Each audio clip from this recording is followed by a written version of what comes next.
Hello student, कैसे हैं आप सब।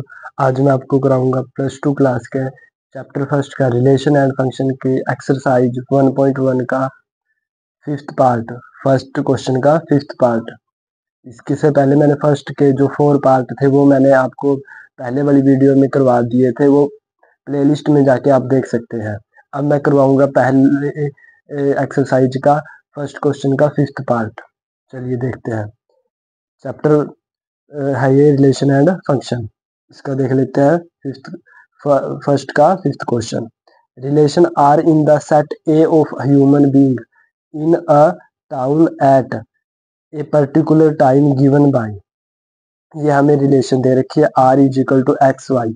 X and Y work at the same place.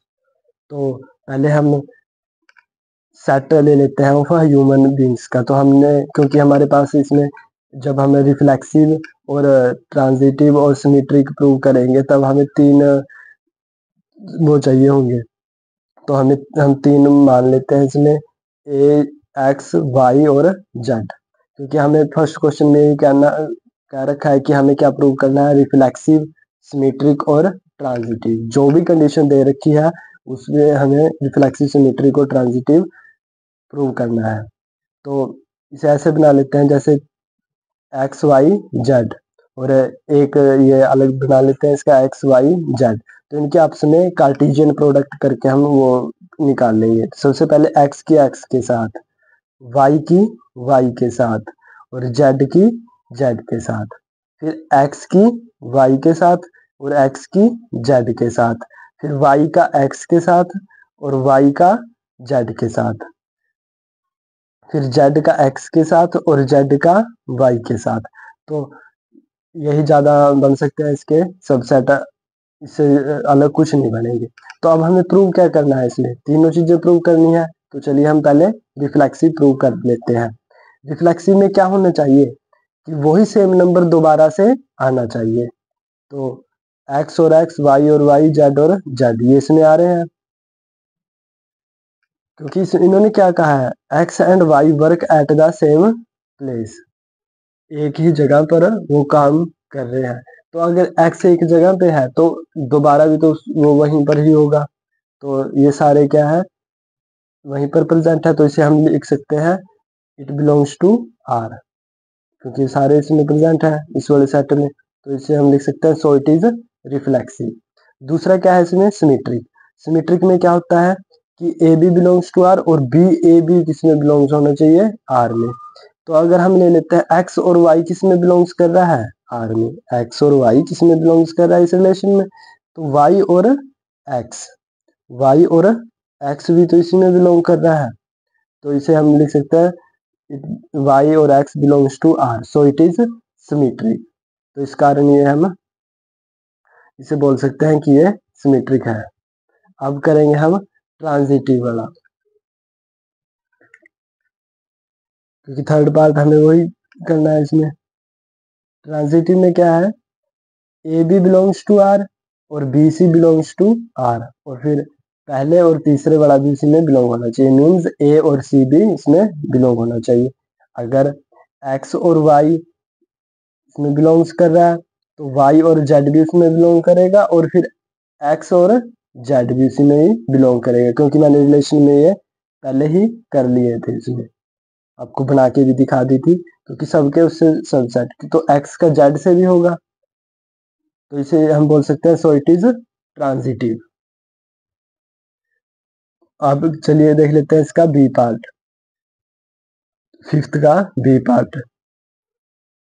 ये आपको क्लियर हो गया होगा ए पार्ट पूरा, इसमें कुछ नहीं है, बस चीज को सिंपल समझना है जैसा मैं बोल रहा हूँ इसमें। अब इसमें बी पार्ट में क्या है, R is equal to X Y, X and Y live in the same locality. तो फिर हम तीनों का ही वो मान लेते हैं सेट, ए, एक्स और वाई और जेड।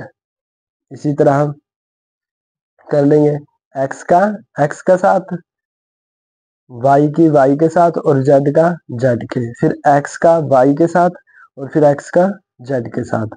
फिर वाई का एक्स के साथ और वाई का जेड के साथ। फिर जेड का एक्स के साथ और जेड का वाई के साथ। तो अब हम इसमें प्रूव क्या करना है, तीनों चीजें करनी है, रिफ्लेक्सिव, सिमेट्रिक और ट्रांजिटिव। इसमें हमें तीनों चीजें प्रूव करनी है। तो रिफ्लेक्सिव में देख लेते हैं। रिफ्लेक्सिव में है ये, इसमें है ना एक्स एक्स और वाई वाई जेड जेड, तो सेम नंबर दोबारा से आ रहा है, तो इसी कारण हम इसे कह सकते हैं कि ये क्या है, रिफ्लेक्सिव है।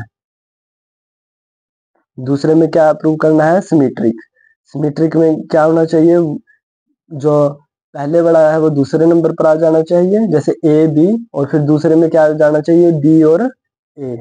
तो इसमें यही बन रहा है, एक्स और वाई इसमें बिलोंग्स कर रहा है, तो फिर वाई और एक्स भी इसमें बिलोंग्स कर रहा है, तो इसी कारण इसे हम बोल सकते हैं so it is symmetric. Third part is transitive. Transitive में क्या है, ए बी और सी, तो ए और बी बिलोंग्स होना चाहिए उसमें, और फिर बी और सी भी इसमें बिलोंग्स होना चाहिए रिलेशन में, और फिर लास्ट में क्या आना चाहिए, ए और सी भी उस रिलेशन में बिलोंग होना चाहिए। तो अब देख लेते हैं, हम ले लेते हैं एक्स और वाई।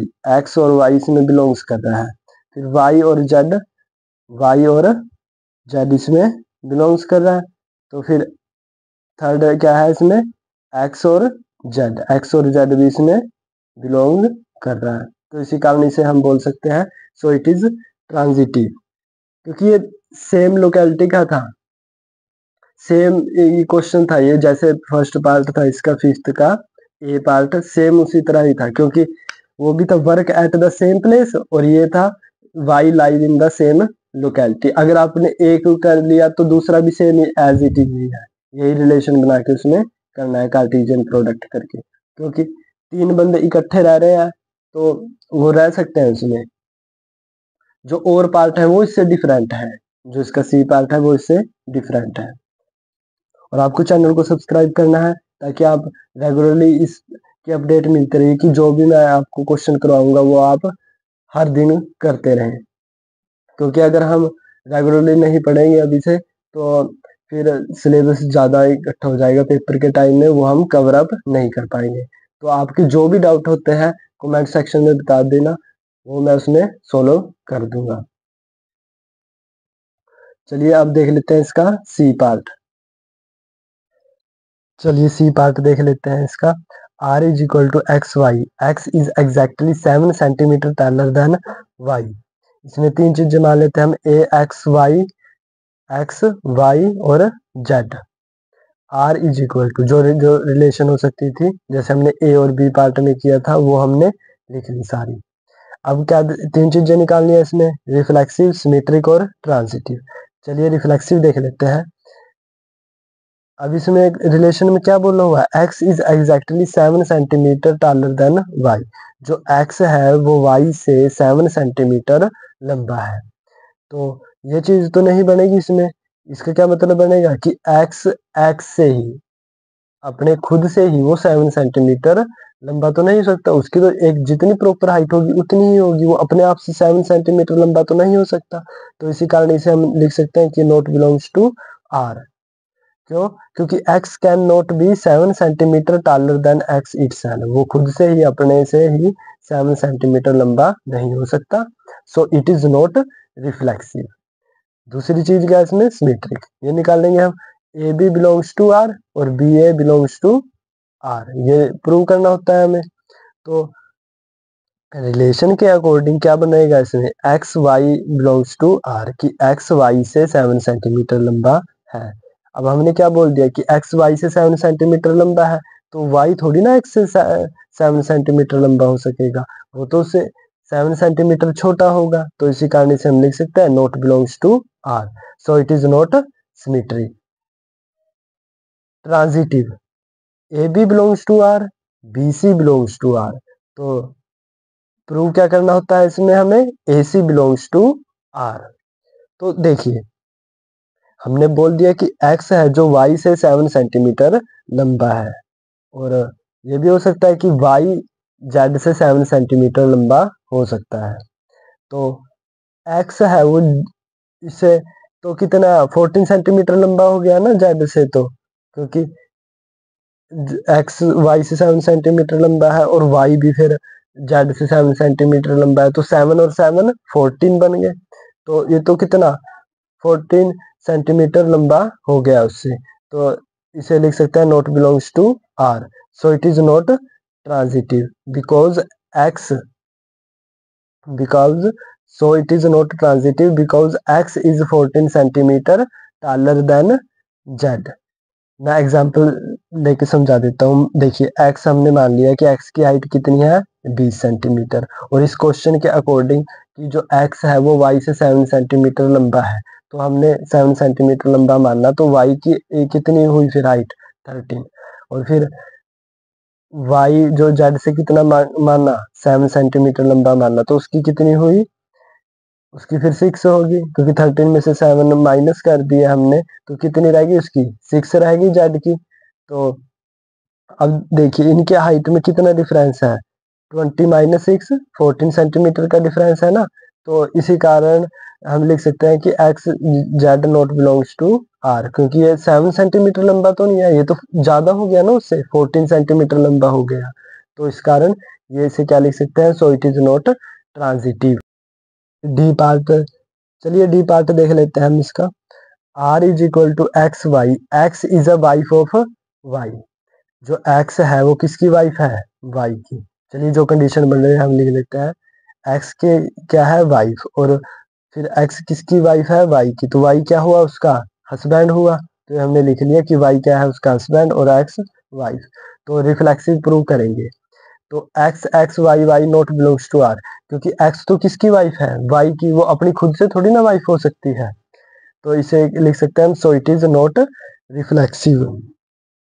सिमेट्रिक, सिमेट्रिक में क्या है, अब हमने मान लिया कि जो एक्स है वो वाई की क्या है वाइफ, ये बिलोंग्स कर रहा है उसमें, परंतु Y X not belongs to R, क्योंकि वो तो उसका हस्बैंड तो कौन है वाई, तो एक्स थोड़ी ना फिर उसका हस्बैंड हो सकता है, क्योंकि वो तो क्या है उसकी वाइफ है, तो इसी कारण ये not belongs to R, so it is not symmetric.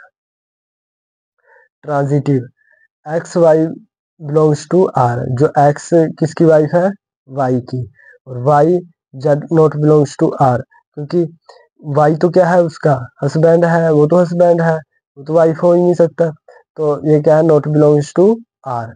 तो फिर ये भी क्या आ जाएगा, क्योंकि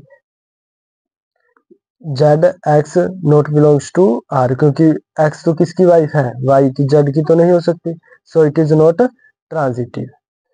ये ई पार्ट भी सेम टू सेम ऐसा ही है, जैसे ए और बी पार्ट सेम थे, ऐसा ही डी और ई पार्ट भी सेम है। चलिए फिर भी मैं आपको करवा देता हूँ, R is equal to X Y, X is a father of Y, reflexive prove करेंगे हम इसमें। तो देखिए एक्स किसका फादर है वाई का, तो ये खुद का फादर तो नहीं हो सकता, अगर ये उसका फादर है तो सेम खुद का फादर से अपने आप तो नहीं हो सकता, तो not belongs to R, so it is not reflexive. Symmetric देख लेते हैं अब, सिमेट्रिक में क्या है,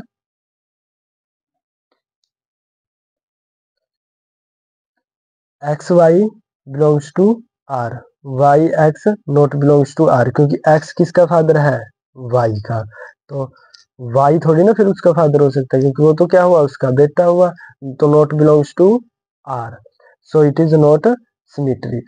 ट्रांजिटिव देख लेते हैं अब, X Y belongs to R, X किसका फादर है वाई का, तो Y Z belongs to R, तो वाई है वो जेड का फादर तो हो सकता है, इसका ये तो हम ये क्वेश्चन में तो ये बोल रहा है ना कि एक्स है किसका फादर वाई का, परंतु जेड एक्स का फादर नहीं हो सकता, क्योंकि वो तो उसके बेटे का भी बेटा हुआ, वो तो उसके सन का भी सन हुआ, तो इसी कारण इसे लिख सकते हैं not belongs to R, so it is not transitive. चलिए यहाँ तक का ये आपका फर्स्ट पार्ट के सारे पार्ट कवर हो चुके हैं। फोर पार्ट मैंने इससे पहले वाली वीडियो में करवाए, और आज 5 पार्ट मैंने आपको पूरा करवा दिया है। तो आपको और क्वेश्चन करने के लिए चैनल से जुड़े रहना है, सब्सक्राइब करना है, और आगे बच्चों तक भी शेयर करना है, ताकि उनके भी ट्यूशन हो सके उनकी भी, क्योंकि कई बच्चे होते हैं मैथ तो ले लेते हैं परंतु वो ट्यूशन नहीं लग पाते हैं, घर की कंडीशन मान ले चाहे कुछ भी मान ले, तो ये उन्हीं बच्चों के लिए है ताकि उनका फायदा हो सके। तो आपको चैनल को आगे भी शेयर करना है और आप भी सब्सक्राइब करना है, ताकि और बच्चों का भला हो सके और मैं आपको लिए वीडियो रेगुलरली लेके आता रहूं। धन्यवाद।